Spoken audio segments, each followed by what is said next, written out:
Is it on? Can you guys hear me? It's good, right? It says on over here. Hello? Yeah, okay, good. Yeah, should say like more of a shooting star than a rising star. So first of all, I want to give a shout out to some of the veterans who are watching today's presentation on the Fralin YouTube channel. Thank you so much for your service to the nation. We greatly appreciate that. And thank you, Fralin, for the kind invitation and the great hospitality that you guys have shown. I've had a fantastic visit so far. I've met many amazing people at your institute, and I'm looking forward to meeting more people, making new friends, and greater collaborations during the rest of my visit. And thank you so much, Kristen, for the wonderful, wonderful introduction. I've known Kristen for many years, and I was relieved that she was going to do this introduction. You see, these days with the internet, you don't know what people will find online about you, and then draw like some weird parallels, correlations. I recently went for a talk, true story. I recently went for a talk to, the place shall remain unnamed, and during the introduction, they said that Dr. Deshpande, me, that I dabbled in some comedy when I was in India. Now it so happens that I share my first name and last name with a couple of Indian comedians. So if you look up my name on Google, this comedy thing comes up like pretty often. So if someone is here expecting that there is going to be some Indian comedy routine, you are in for some disappointment. Instead, you're going to get angry, you're going to get frustrated, hopefully not bored. And by the end of this talk, I want to leave you guys with some sense of optimism regarding the advances that we have made in deciphering the molecular mechanisms underlying the Gulf War illness and some of the therapeutic approaches that we are taking for improving the health of our veterans who are suffering from Gulf War illness. So with that, let's go ahead and get started. Standard disclaimers, no financial disclosures. Whatever I say is my opinion and is not endorsed by the Department of Defense. All right, okay. So before I get into like the data part, I want to do like a dedication. This quote by the 16th President of United States, Abraham Lincoln, it sits on a plaque outside of the Department of Veterans Affairs up in DC. And it also happens to be my lab's mission statement. Let me spend like a little bit of time over here because then it tees up really well for the rest of the talk. I firmly believe that every lab should have a mission statement. See, this mission statement would guide you in the moments of uncertainty and will give you a path forward in your research if you think like you are getting lost. You see, I had what you call, you heard in the introduction, an extended postdoc. I did the postdoctoral candidate, postdoctoral fellow, research scientist, research associate, the whole 9 yards before I started my academic career. Now mind you, I had a very successful postdoc. 8 papers, 2 kids. Thankfully, not the other way around. So when I actually like started my lab as an assistant professor, couple years into my research, I was doing epilepsy at that time, and I still do. I was like, sort of like my enthusiasm had like gone down. I didn't know like why I was doing this research. I just didn't have like that drive for doing academic research. It is in that moment of uncertainty, this quote came to me and has been now my mission statement. So all the research in my lab is now geared towards bettering veterans' health and improving force health protection through research. And today I'm going to talk about some of our findings regarding the neurobiology of Gulf War illness. Okay. So I'm going to take like some cinematic liberties over here. But our story, it begins in the wee hours of August 2nd, 1990. There is like this lonely figure running through the halls of West Wing. It is that of Secretary of State Jim Baker. He flings open the door of Oval Office and tells Bush 41 that the butcher of Baghdad did it. What he is referring to is the attack by then Iraqi dictator Saddam Hussein on the neighboring country of Kuwait. Okay. Saddam Hussein's plan is pretty simple. Attack Kuwait, march forward to Saudi Arabia. Iran, his other ally on the other side, would then attack Israel. And before you know, the whole Middle East is literally up in flames and under his control. Now, Bush 41, he himself was a World War II veteran. He was a fighter pilot.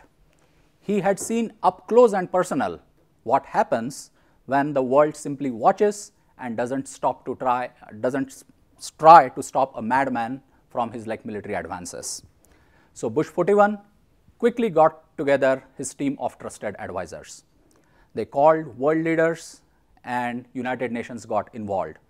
And pretty soon, 1 million soldiers strong coalition force headed by United States went into the Middle East for the rescue of Kuwait.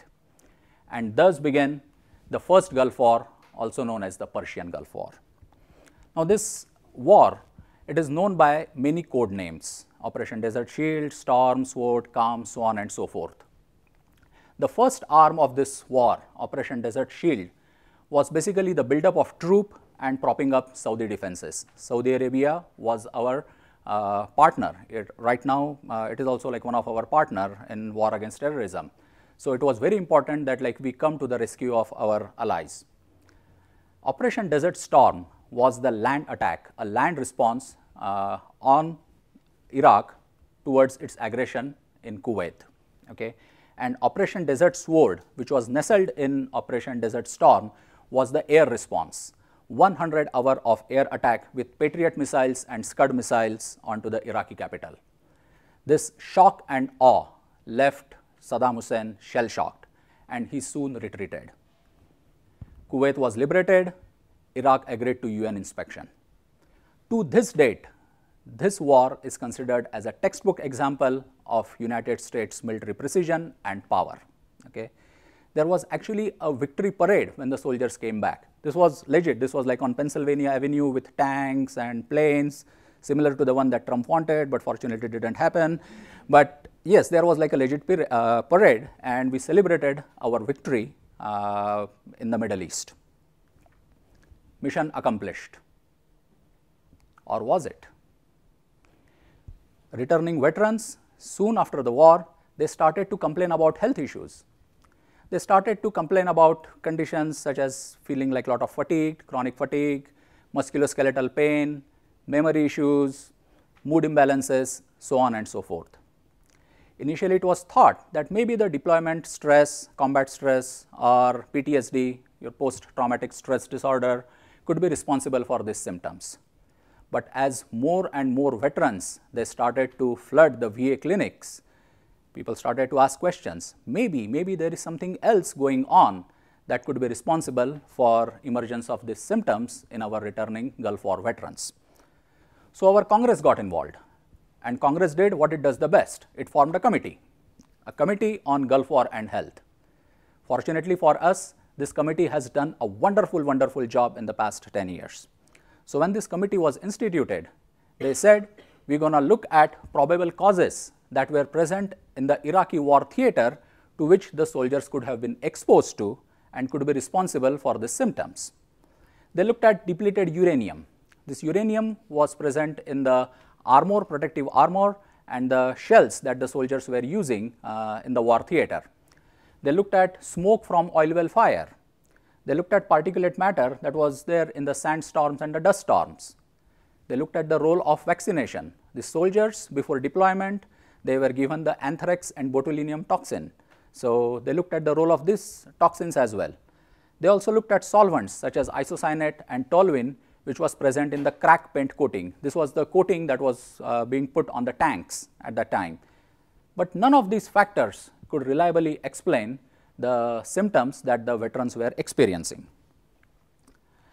Now, in addition to what we just saw, there were other chemicals to which the soldiers were getting exposed to. Most of all, pesticides, such as malathion and parathion. These pesticides were used to spray in the bunkers and the camps where soldiers were staying. Okay? The clothes, the camouflage that the soldiers were wearing, they were coated with high levels of permethrin. This was Middle East, lot of ticks, bugs, mosquitoes. So the soldiers were lathering themselves up with DEET, which was another insecticide. In addition to that, the soldiers, they were like popping pyridostigmine bromide tablets. We'll talk about this in the next couple of slides, but they were popping these tablets like candies. Okay. There was a legit fear that Saddam Hussein, at that time he had weapons of mass destruction. So there was a fear that he would use those weapons on the coalition forces. So to protect the soldiers, our coalition force soldiers, from a nerve gas attack, the soldiers were taking the pyridostigmine bromide tablet, sort of a chemical vaccination if you want to call it.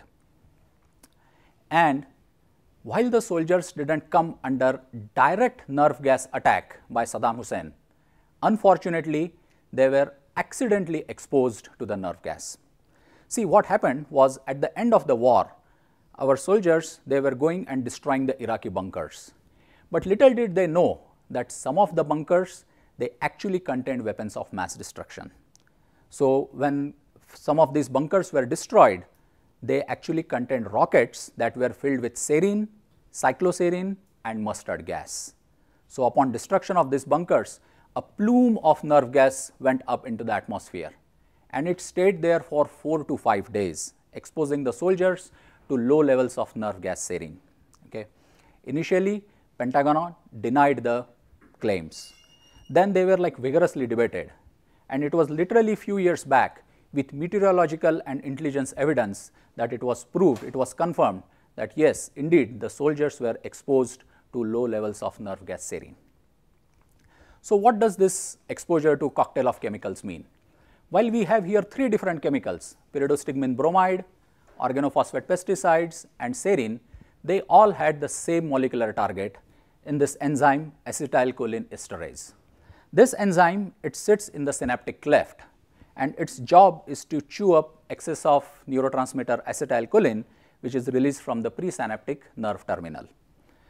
Under presence of like these compounds, there was a sustained inhibition of ACHE, acetylcholine esterase, which led to increased synaptic acetylcholine levels, and this prolonged cholinergic stimulation is now thought to be responsible for the development of Gulf War illness.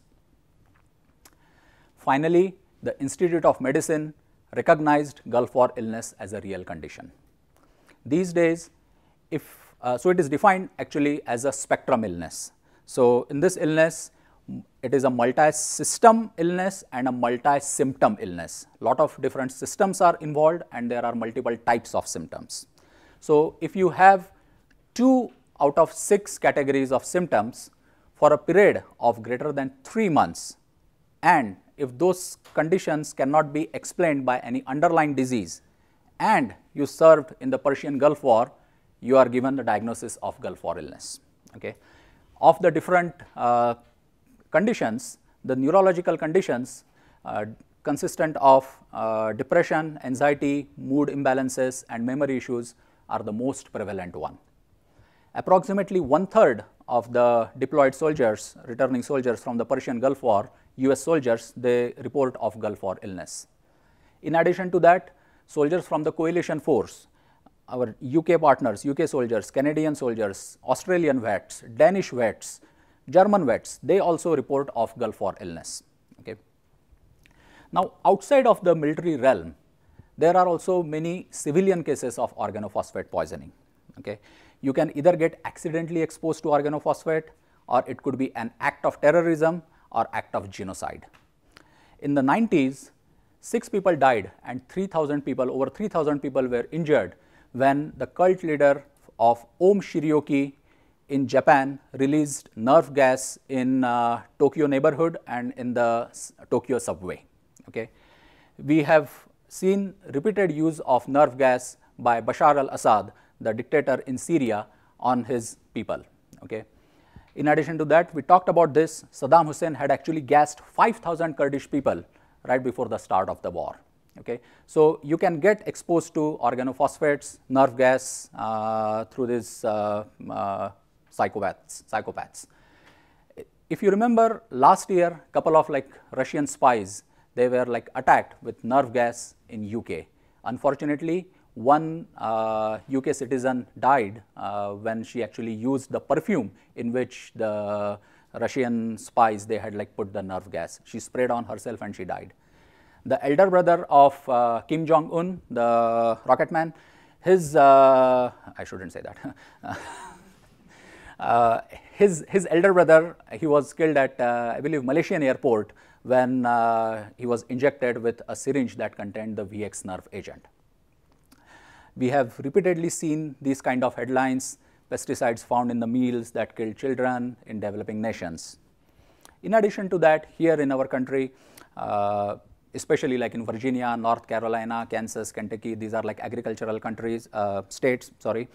Pesticide applicators, people who work on the farms, who apply pesticides, and people who stay on the farm, okay, they also report of symptoms that are very similar to chronic neuropsychiatric symptoms that are very similar to our Gulf War illness suffering veterans. So the research on organophosphate poisoning doesn't only have military relevance, it also has like lot of national security relevance, and it has lot of public health relevance as well. So scientists have been trying to model Gulf War illness in laboratory. They have used different factors that were present in the Iraqi war theater in an attempt to come up with a rat model or a rodent model of Gulf War illness. The question that we asked based on the civilian examples that I just shared with you was, can organophosphate exposure alone, can a nerve gas exposure alone produce Gulf War illness like symptoms? Okay. So with this question, we decided to develop a rat model of Gulf War illness. So there were some considerations, some factors that we had to take into account if we were to develop this model. First one, what is going to be the choice of your agent? We are a civilian laboratory, we do not have access to nerve gas. Good, I don't even want it in my laboratory. Okay. So we decided to use DFP, diisopropyl fluorophosphate. It is structurally similar to nerve gas serine, it is just like very less potent. Okay. So it can be used as a nerve gas surrogate, and it can be used in civilian laboratories with not so much stringent conditions. So that was our choice of agent. What is going to be the age of exposure? Okay. So we know that like the soldiers that were like deployed, the youngest of the soldiers would be like in their early 20s at the time of their deployment. A 6-week-old rat is considered as a sexually mature rat.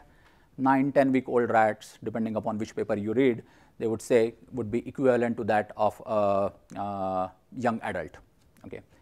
What would be the duration of organophosphate exposure? That's the next question. We know that the plume of the nerve gas was up in the atmosphere for 4 to 5 days. So this was like pretty set that we wanted to do this exposure for a 4 to 5 day period. What would be the dose of our agent? So this is what we know, that there are no reports of any Gulf War veterans in the first noticeable effect zone. What is this FNE zone, the first noticeable effect zone?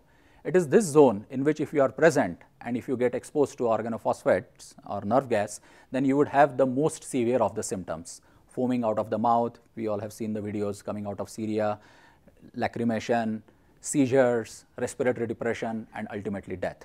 So there are no such reports that veterans were in the first noticeable effect zone in the Iraqi war theater. So that was like our baseline, that we knew that like we want to go below that level.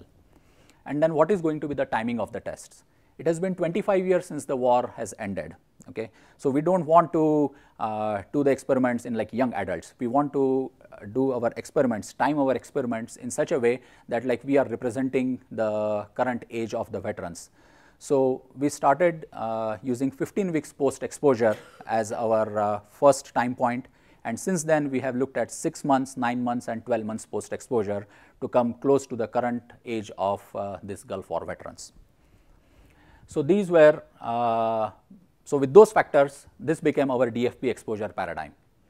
I'm a pharmacologist and toxicologist by training, so I eat dose response curve for breakfast. So we ran very in-depth DFP dose response studies, and based on all of this stuff, what we found was if you gave DFP at a dose of 0.5 milligrams per kilogram subcutaneously once a daily for 5 days, then that sort of comes close to the serine exposure that the soldiers probably received when they were in the Iraqi war theater. So we had our DFP exposure paradigm set. The next question was assessing the behavioral symptoms. Now, I am a pharmacist as far as my undergraduate training is concerned. For my PhD, I did single channel biophysics, electrophysiology, patch clamp. I still love that. And for my postdoc, I was doing endocannabinoids, fluorescent microscopy. So behavioral analysis, behavioral neuroscience was like totally new to us. So we decided to like look into the literature to see like what people are doing as far as like behavioral neuroscience is concerned. And pretty soon we realized that behavioral neuroscience is like teenage sex. Okay.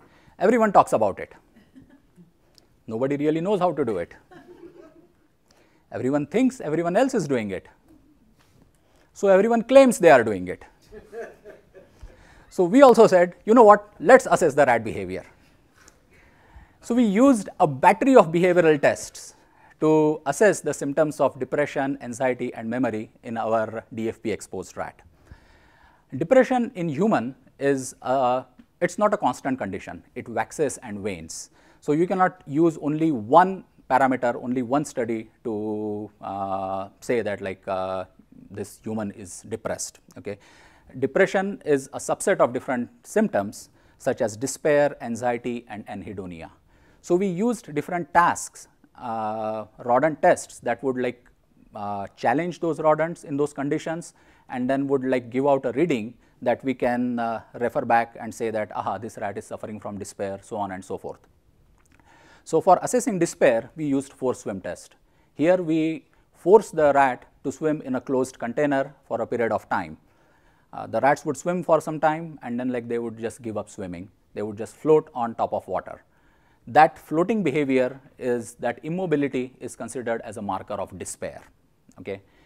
In anxiety, we use a task called as elevated plus maze. It is basically sort of, we are challenging the animal to, it likes closed arms, dark places, but it is also inquisitive, so it wants to come out in the open. So the difference between the two tells us whether the rat is anxious or whether it is not anxious. And then anhedonia, that is lack of feeling pleasure. So we challenge the rat, we don't challenge him, we just like give him like 2 bottles to drink from. One contains regular water, the other contains sucrose water. And then we see like, do you prefer unsweet water or sweetened water? Okay. So what did we find with our DFP animals? In the force swim test, what we found was our DFP exposed rat, they had significantly higher immobility time as compared to their age match controls, suggesting that they have symptoms of despair. On the sucrose preference test, we found that our control animals were overwhelmingly drinking the sweet water, whereas our DFP exposed rats, they didn't care. They didn't have as much preference for sucrose as compared to the age match controls, suggesting that they were showing symptoms of anhedonia, lack of feeling pleasure. And on the elevated plus maze, they spend less time in the open arm. They spend more time in the closed arm, and they made less entries into the open arm of the elevated plus maze, suggesting that they had high levels of anxiety. So what this told us was repeated low dose exposure leads to chronic depression and anxiety like condition in the DFP exposed rats. Then for assessing memory, we used 2 tasks. We used Barnes maze. It is basically like a big circle, beer pong table, 18 holes. There is one hole that is designated as an escape hole, and the rat is trained to find the escape hole over a period of time. And then we take the escape hole out, and then we see like whether the rat can remember where the escape hole was. Okay. So it is more of a spatial memory hippocampus dependent task. Whereas in the novel object recognition, the rat sits in a box, it sniffs 2 identical objects. After a period of time, he goes back into the box, and now there is a new object over there.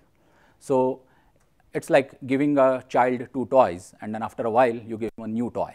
So the child would remember the old toy and would spend more time with the new toy. Okay. So depending upon how much time they spend with the new object versus the old object, we can then determine whether the recognition memory of that animal is intact or compromised.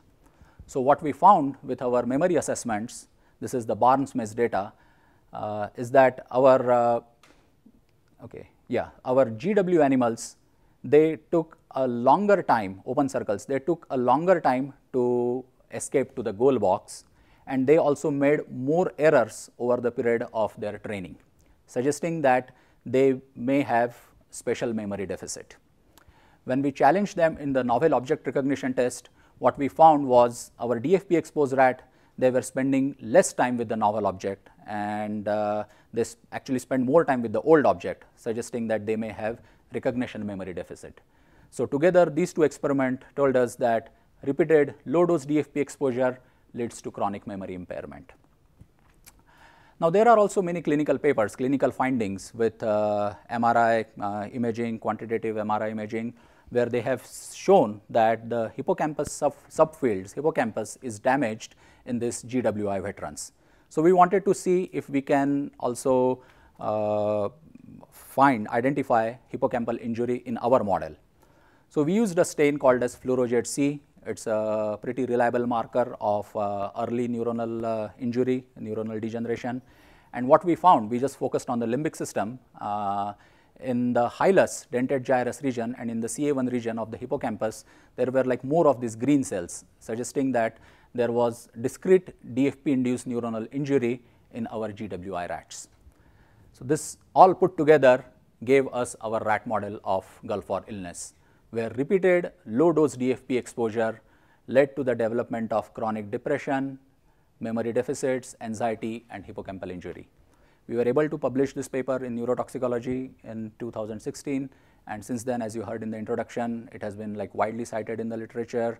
Popular media has carried it, Scientific American, Salon.com have carried this article, and now we are going to use this model to use as a screening tool for finding novel medications for our Gulf War veterans and also finding molecular mechanisms.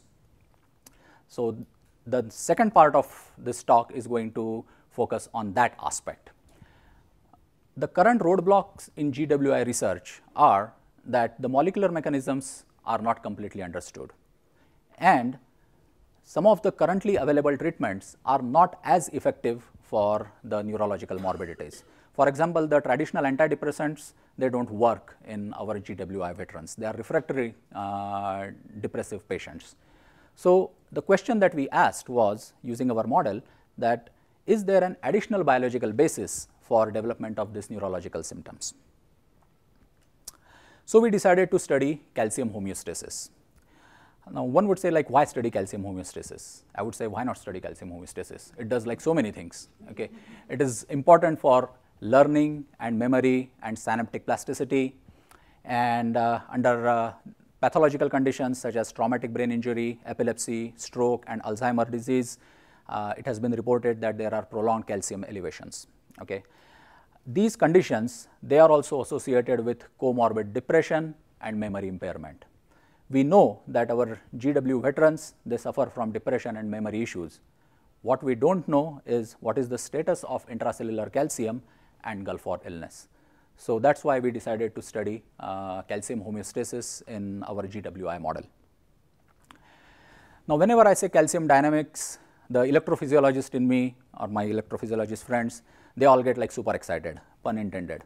Okay, calcium ions, 2 positive charge, are like, oh wow, this is amazing. The biochemists, the molecular biologists, they also get like super happy. I mean, like, it's calcium ions, they are activating transcription factor, and they also get like turned on, no pun intended. So it's like if I ask my carpenter friend, show me 16-bit file system, this is what he shows. Oh, like, this is like my 16-bit file system. Then I go to like my IT friend and I say, like, show me your 16-bit file system. This is like what he shows. Okay, but what if we combine these two? You get like this awesome laser focused computer driven wood cutting machine. So that's what like we decided to do. We said we are going to not only like measure the calcium, but now we are going to also see like what are the molecular mechanisms that are responsible for if we see any changes in calcium homeostasis. So we have perfected this technique in the lab where we can acutely isolate neurons from adult rats. So we take adult rats, we sacrifice them, we get their hippocampus, hippocampal slices, and we can take out neurons from the CA1 region. Then So this is like just like a high powered image over here of an acutely dissociated neuron. You can see like a big cell body, dendrites, a long axon. So it has like great morphology. And then these neurons, they are then like loaded with a fluorescent calcium indicator, a ratiometric calcium indicator, FURA2, which are then stimulated with alternating wavelengths. And those resulting emissions, we capture those resulting emissions, and that can give us like an idea of what is the intracellular calcium. So what did we find? Shown over here is a pseudo image. Blue is low calcium, red is high calcium. And as you can see, under control conditions, calcium is low, 200, 150 nanomole, and under GWI conditions, the calcium is high. Okay.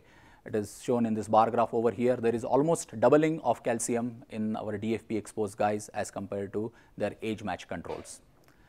Not only is this calcium high, you have more neurons that are showing high calcium in our DFP exposed rats. So it's just not like 1 or 2 neurons here and there that are showing high calcium.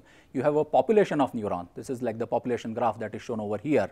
And you can see a nice rightward shift towards higher calcium level, these black graphs, black bars, that basically says that there are more neurons with high intracellular calcium.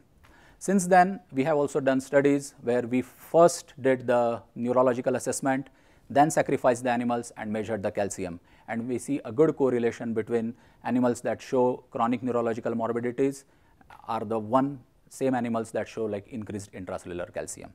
We were able to publish these studies very recently in Military Medicine, and the next step for us is now to assess why is this calcium increased. Okay, we know the calcium is up, we don't know like why it is up. Okay, so what are the sources for increased intracellular calcium? Calcium can enter the cell via voltage gated calcium channel, ligand gated ion channels, NMDA, AMPA, we all know that. In addition to that, it can also be released from intracellular stores. ER, endoplasmic reticulum, it is basically like a big sink of calcium. Okay, and it is manned by 2 receptors, ryanodine receptors and IP3 receptors. When these receptors are activated, it can release calcium from the intracellular stores into the cytoplasm. So we did like elaborate pharmacology to block the sources of calcium entry.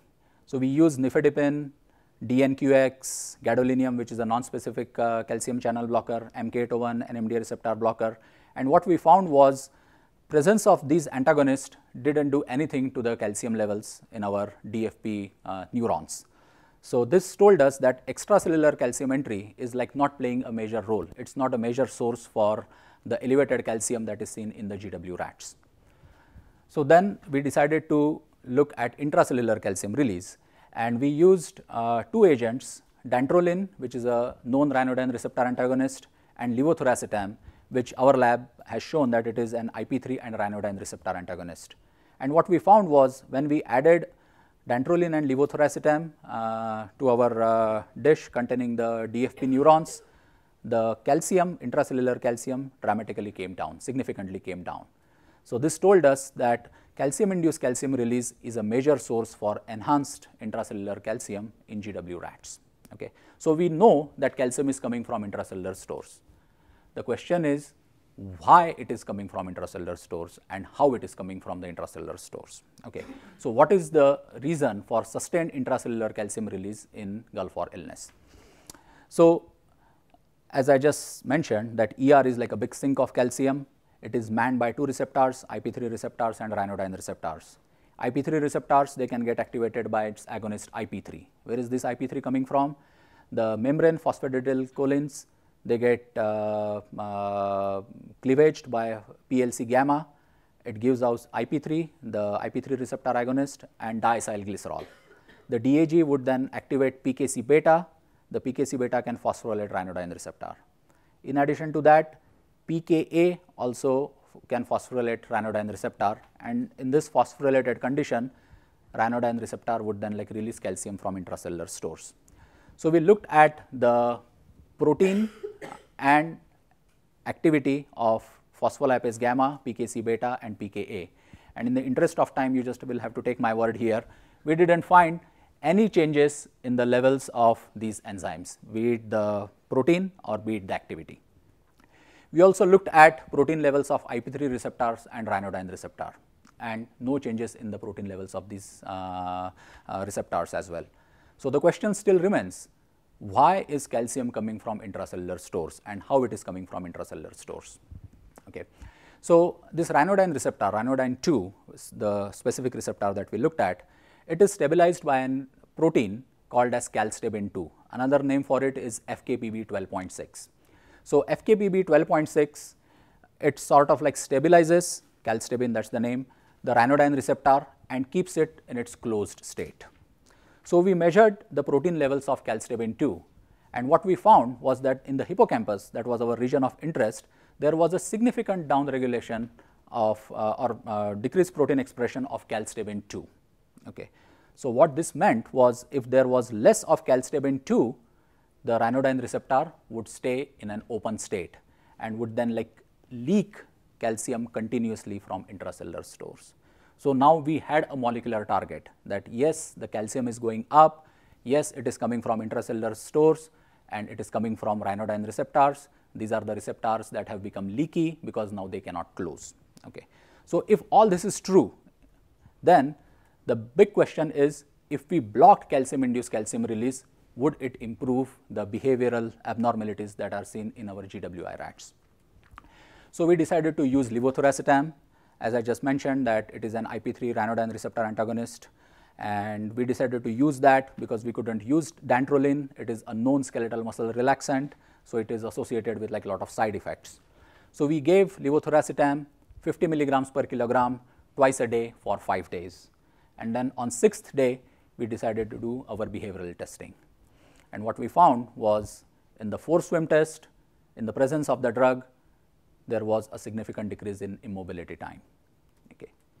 On the elevated plus maze, there was an improvement in open arm exploration when the animals were treated with levotiracetam as compared to the saline treated guys. The anhedonia also went away. They had like higher preference towards sucrose in the presence of levotiracetam as compared to the saline treated guys. And surprisingly, the memory performance also improved when following like the levotiracetam therapy. So, what this told us was blocking calcium-induced calcium release can actually improve the GWI behavior. So, this is our overall calcium hypothesis at this point. We know that there is increased intracellular calcium within the GWI neurons. This calcium, it is coming from the intracellular stores from the endoplasmic reticulum. More specifically, via the ranodine receptor. The ranodine receptors, they stay leaky and constantly release calcium into the cytoplasm. This calcium, then this is very simplistic presentation, but this calcium pathological increase would cause pathological neuronal plasticity, and this would ultimately lead to the behavioral abnormalities, cognitive impairment, depression, anxiety, the whole neuropsychiatric symptoms that we are seeing in our Gulf War rats. So, the summary so far is repeated low dose DFP exposure is a great model for Gulf War illness. We see hippocampal injury and we see chronic symptoms of depression, anxiety and memory issues. Calcium is high, it is coming from intracellular stores, and if you block it, it is good therapy for GWI, at least in our rats. So, where are we going from here? So, we know that calcium signaling based therapeutics would be really good pathway for Gulf War illness. I just showed you that calcium induced calcium release antagonists actually are effective for treatment of GWI. There are new categories of drug called as ranodine receptor stabilizers. They basically act to stabilize ranodine receptors. The unstable ranodine receptors are the leaky one. So, if you could like pharmacologically come and stabilize the ranodine receptors, it would hopefully lower that elevated calcium and improve the symptoms of Gulf War illness. So, this has been shown in the realm of PTSD. We would like to test that in our Gulf War illness model. Where we are with levotiracetam right now is that we are getting ready, or at least we are in advanced talks with Richmond VA Medical Center, where we will be recruiting Gulf War illness vets and run a small proof of concept clinical trial with levotiracetam. Levotiracetam is already approved for seizures. It is an FDA approved drug. So, there is a possibility that it could get fast tracked for helping our GWI suffering veterans.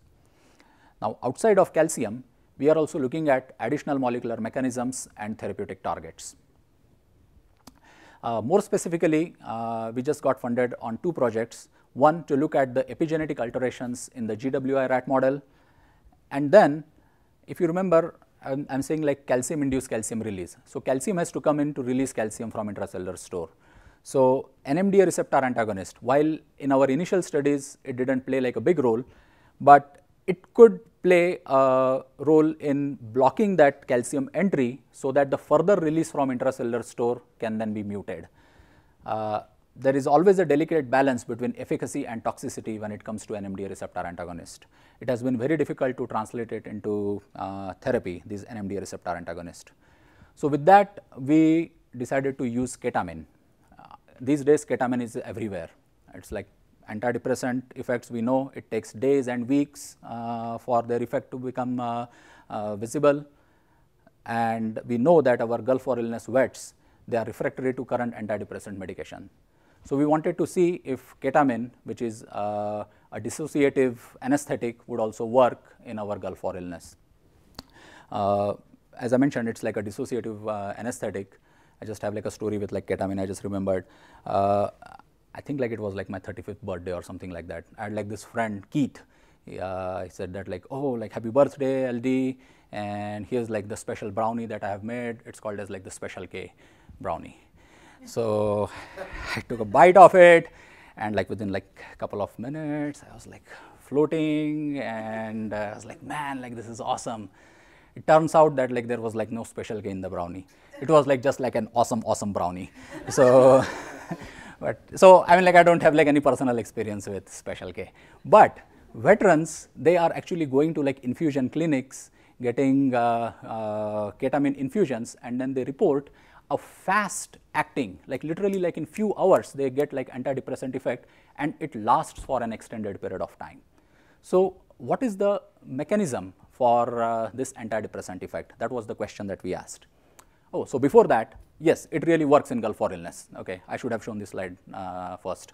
So ketamine is a mixture of R-ketamine and S-ketamine. It's a racemic mixture, and it works acutely at 1 hour, and it also works 24 hours later. So you give the shot once, ketamine shot once, IP, 10 milligrams per kilogram, 5 milligrams per kilogram.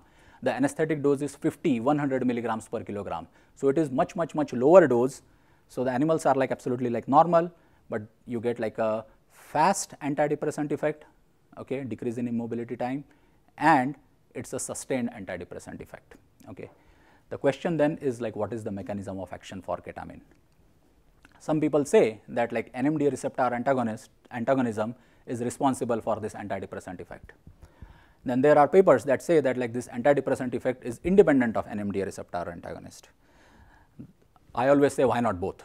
Okay, I mean like there is a distinct possibility that acutely NMDA receptor antagonism could be responsible. It is like blocking that calcium and maybe like muting that calcium-induced calcium release, but then like long term some other mechanism could be involved. So what we are looking at right now is like whether BDNF could be involved in maintaining that long-term antidepressant effect in our GWI rats in the presence of ketamine. Very recently, it was like literally like what, August 29th, so last week, a paper came out which said that ketamine is actually an opioid. So what they did in this trial, this was like a clinical trial, a small clinical trial, they gave patients ketamine in the presence of naltrexone, which is an opioid receptor antagonist, and they found that in the presence of naltrexone, the antidepressant effect of ketamine went away.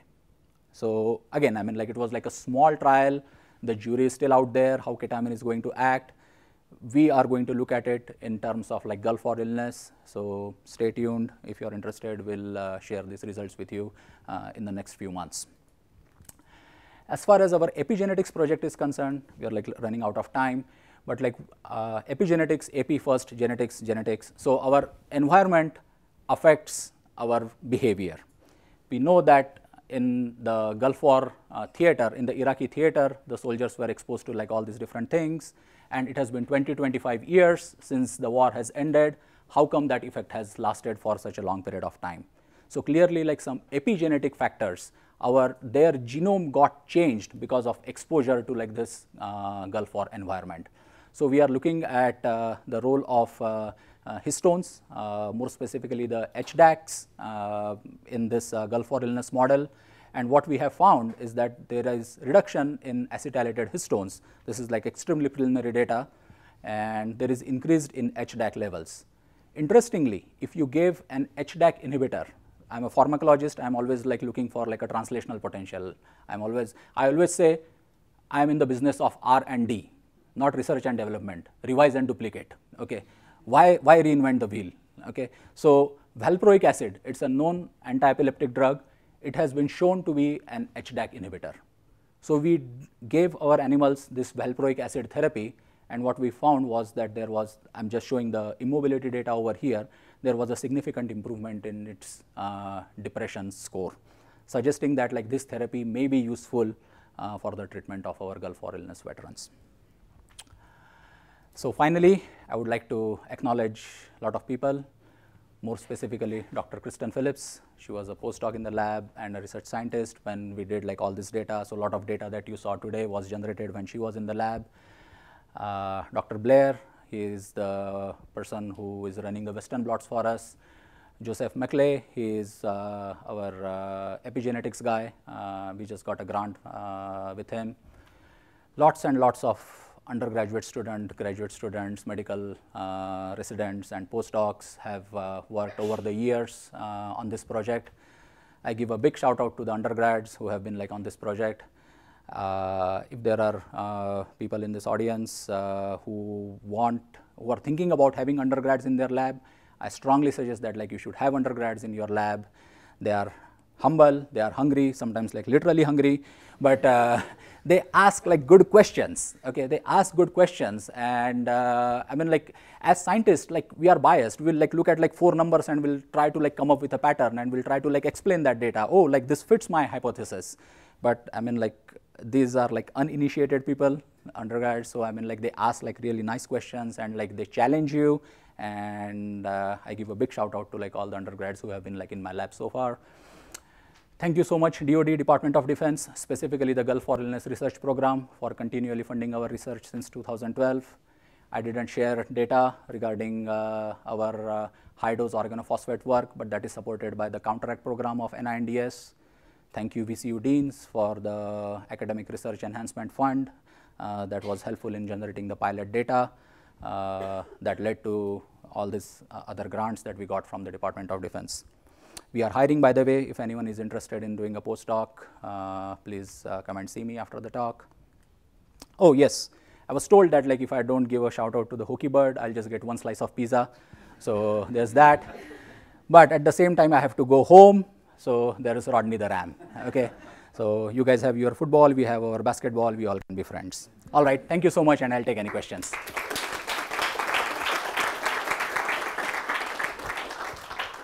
Yes, Georgia. So have there been any impact on the children born after the Gulf War to people who are suffering from Gulf War syndrome, given that you're seeing epigenetic effects in the Gulf War syndrome patients? So there are anecdotal evidences that this might be happening. If you look at the announcement that the Department of Defense puts out for like this GWI research, they do mention about this, but they are not actively like looking at it. Okay, people have suggested that children born of GWI veterans, they have like decreased attention and some other neurological problems, but that has not been studied. But that's a very good point. Yes, Chris. Very nice presentation. Oh, thank you. One of the issues, of course, with Gulf War illness is its persistence. We're 5 years out. We're still dealing with veterans who are suffering from these conditions. In your animal model, you have you didn't talk too much about time course. You carried it out to the exposure model that you worked out, and looked, I don't know, even years later to see if there was any persistence in the changes in calcium or anything else. Yes, yeah. So yeah, I mean like we have looked at 3 months, 6 months, 9 months, and 12 months post their exposure. What happens at the later time point is that your age match controls, they are also aging. So it becomes like very difficult to like separate out the two groups. So that is like one of the challenge. For example, like 1-year-old rat, their baseline calcium is higher than like a 3-month-old rat. Okay. So that is like one of the challenge. But yes, I mean like this model is like it's like a longitudinal model. So I mean like you see the persistence of symptoms throughout their lifespan. So that's why we think like it is like more representative of the GWI condition. And to follow Sure. up, so the drug you're working with, what is Yeah, levotiracetam. Yeah. So have you tried that with the long-term exposure animals to see if you have these persistence and symptoms? Are they still is the drug Correct. Yeah. effective in- So short answer, no. I mean like we have given that the older animals are like much bigger animals, and to conserve on the drug, we were using the 3-month-old time point because the animals would be like lighter in weight, and we can give like more drug and not have like a lot of side effects. So, but the next step would be to go back and look at our older animals, the 6-month time point animal, and further to see if the drug is still effective at those time points. Okay, great, thank you. Yes, yeah, in the middle. Acetylcholinesterase inhibitors have been used a long time for improving memory and Alzheimer's Yep, disease. absolutely. Is there something else happening with these exposures to these nerve gases besides We said. acetylcholinesterase inhibition? Yeah, that's a very good point. So it depends. In toxicology, we say that dose defines the poison. Okay, so water, it's good, but if you drink too much water, it becomes poison. So same thing, like acetylcholinesterase inhibitors that have been like used for the treatment of like Alzheimer's, the level at which like they are blocking ACHE is different than the levels at which acetylcholinesterase get blocked when you have like this massive nerve gas exposure. Okay, that's number one thing. As far as like our Gulf War veterans are concerned, they were exposed to like many other things. I mean, like I just showed you the nerve gas component of it, but clearly like there were other factors as well. Okay, what we are trying to propose is like a clean model where like you can like just say like, aha, like this one factor, it could be responsible for it, but realistically, the soldiers were also exposed to many other things. I just mentioned the pyridostigmine bromide. It is an acetylcholinesterase inhibitor. You put bromide molecule to any active pharmaceutical ingredient, any APIs, it cannot cross the blood-brain barrier. It's like too big. Okay. Under stress condition, your blood-brain barrier, it becomes permeable. And now pyridostigmine bromide was able to go inside of the brain and then cause central inhibition of ACHE. So yeah, I mean like it totally like depends upon how much inhibition is there and for how long that inhibition is there, to answer your question. Yes, you in the back, Matt. I just wanted to follow up on that briefly. We know that acetylcholinesterase seems to be the main driving factor when you take these nerve agents for the toxic effects. But they're really broad inhibitors of serine hydrolases in general. And Yeah. I don't know if you kind of looked more generally at serine hydrolases that might be driving some of the, not the toxic effects, but the anxiety effects. So no, we have like not looked at serine hydrolysis in general to see if like they could be like driving like any of these effects. What is also not known is what is the current status of acetylcholinesterase in these veterans. Is it like still inhibited at this point, like 25 years later, or it was like that initial sustained inhibition that led to like those massive increases in cholinergic system or cholinergic tone that caused that pathological synaptic plasticity. And now with that, the calcium also being up, it sort of like keeps that loop going on and drives like this pathological synaptic plasticity at the longer time point. So I mean, we have not looked at serine hydrolysis per se, but I don't know if like they are going to play like a very important role at this juncture. Yeah, Sujit. So just on the non-molecular end of things, I don't know if you're familiar with the old Listman papers where they put acetylcholine agonist in hippocampal slices that induces LTP, induces theta rhythm, which is very conducive to LTP. So when you administer it, have you looked at whether the theta rhythm is mucked up in some way? You know this LTP is induced through calcium entry through NMDA receptors. So I'm wondering, with the original administration, was that somehow mucking up the theta rhythm, inducing extra plasticity, leading to this kind of long-term change? It is possible. So we have not looked at hippocampal slices, and that is like what we want to do, like do some electrophysiology on the slices immediately like after DFP exposure. But yeah, I mean like if synaptic plasticity is definitely like a big factor over here, what we are saying is that like it is a pathological synaptic plasticity. Right. So yeah. So right. Yeah. So it is like an overdrive, and like that's actually like not a good thing. And then that you get like this sustained molecular cycle where calcium comes in from intracellular stores and then like it stays elevated, it turns on like all this like probably like other pathways, and then they just like stay like in that loop. So if you throw acetylcholine on a slice yeah. of the hippocampus, it just gets sustained, yeah. So yeah, but that will be interesting to look at. Yes. So more of a clarification about some of the data, but with the levetiracetam drug behavior study, you showed data for Gulf War illness under drug, but what is, and there was improvement there for the 4 graphs, but what is the improvement compared to so, the wild type? okay, so it's compared to our saline treated Gulf War rats. So you have 2 groups of rats, Gulf War rats that received saline and Gulf War rats that received levotiracetam. So that was the comparison. Right. So what would the comparison be to just normal wild type non-Gulf War? right, yeah. So it is not it doesn't come back to baseline. I would say that. Now we just did it only for 5 days. Maybe like the therapy needs to go for like 15 days. I don't know. So, but I mean like that was like the earliest time point, like that that 5-day therapy that we tried. So the idea is that like if you lower the calcium for this 5-day period, other homeostatic mechanisms, calcium homeostatic mechanisms, they would have like time to breathe, recoup, and like clear away this excess calcium that is there in the cytoplasm, and then that resets the neuronal excitability and is responsible for improving the symptom. That is like our overall hypothesis. So with the 5-day therapy, so 1-day therapy in control animals, wild type control animals, it doesn't do anything. 5-day therapy with levotiracetam in control wild type animals, it doesn't do anything. Only if you are diseased, in this case Gulf War illness, only under the conditions of Gulf War illness would this drug work. So it is like a very specific effect. Now that improvement in behavior was over non-treated Gulf War illness rats. So there was improvement in the behavior, but with that 5-day therapy, it didn't come all the way to the baseline, if that's the question that you're asking. Yeah, man. Follow up on that. Yeah. Is there, have you looked post-treatment at any sort of rebound effect, or is this fixing things? Right, getting that yeah, correct, opportunity to yeah. breathe? So, yep, no, we have not looked at it. I mean, like that's a very good question that we looked at on the 6th day, what would happen on the 12th day. Now that the drug is like no longer there in the system, does the calcium come back up, or that 5-day inhibition was sufficient for system to reset? And so I don't think that like this is going to be a cure, that like you give it for 5 days and like boom, like everyone is cured. But at least like it will be like another drug that we can provide to our veterans to hopefully like manage their symptoms. That is like where we are coming from. Right. If there are other questions, thank you so much. Appreciate that.